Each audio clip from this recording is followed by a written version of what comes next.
Here the question is to name the method of refining for the following. The first one is the method used to obtain semiconductors of high purity. This method is zone refining.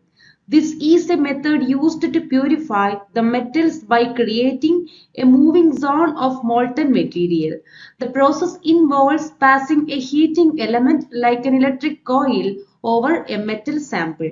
As the element moves, it melts and a small portion of the metal and impurities which have different melting points are carried along with the molten zone.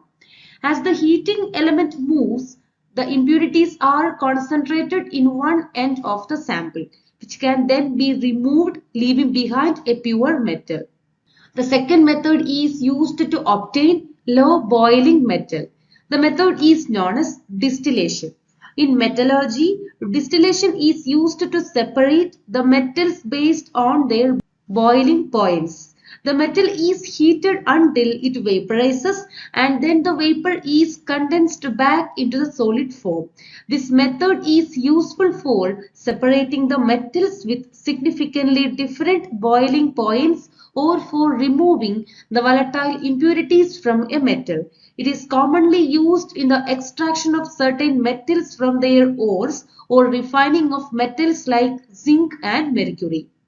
In the second question, we need to write the chemical equations which takes place in the extraction of copper from Cu2s or copper sulfide. The first equation involves the reaction of this copper sulfide with oxygen, that is the oxidation reaction to produce the corresponding copper oxide.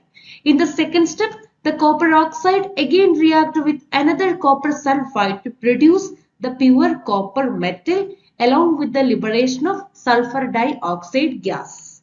These are the two equations involving here. For these two equations, you will get 1 mark, and for naming these methods, you will get 1 mark for each. So the total mark will be 3.